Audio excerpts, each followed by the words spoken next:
आपकी अच्छी जगह शादी करवा सकता है, आपके पड़ोसी का मुकदमा हरवा सकता है, आपको जिता सकता है, सब काम करता है। थोड़ा सा माइक क्लोज जी। वो इस दुनिया को चला कैसे रहा है, ये दुनिया कैसे चल रही है, आपको इस पर हैरत नहीं होती?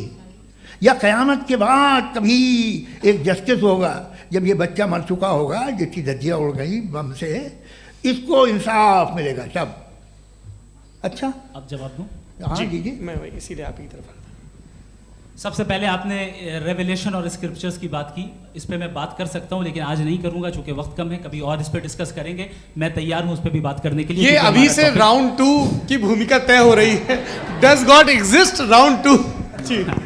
चूंकि आज गॉड के एग्जिस्टेंस पे बात है तो मैं उसी के रिलेटेड जो है आपके सवालात को एंटरटेन भी करूंगा और मैं भी पूछूंगा। आपने कहा कि आपने साबित ही नहीं किया, जबकि आर्ग्यूमेंट ऑफ कॉन्टिंजेंसी बुनियादी आर्ग्यूमेंट है। आप मुझे कॉन्टिंजेंसी का मतलब बताइए, आपका मतलब क्या कॉन्टिंजेंसी?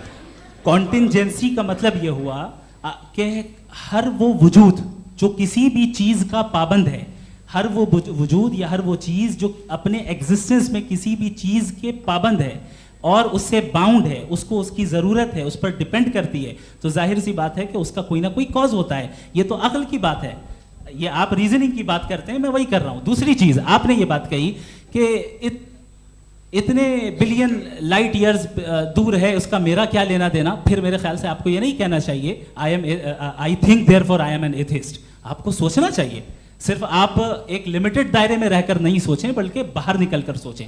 आपने तीसरा सवाल किया, आपने 2-3 सवाल एक साथ। ऐसी बातें ना कीजिए, कुछ लोगों को इतराज हो जाएगा आप पे कि आप कुछ भी सोचिए। ये इजाज़त आपको है नहीं, मुझे है।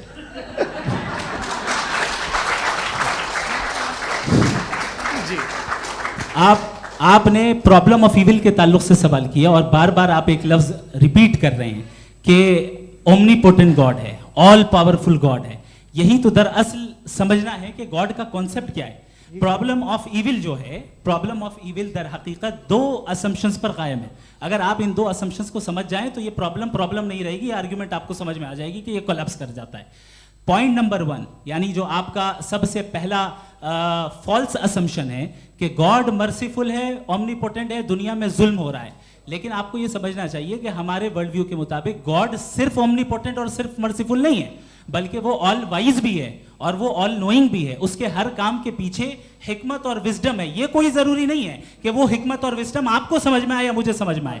अगर आप जो समझ रहे हैं उसके मुताबिक आप फैसला कर रहे हैं, ये लिमिटेड पर्सपेक्टिव से आर्ग्यूमेंट है। और इस चीज को हम अपनी दुनिया में, अपने लाइफ में, डेली लाइफ में इस प्रिंसिपल को एक्सेप्ट करते हैं।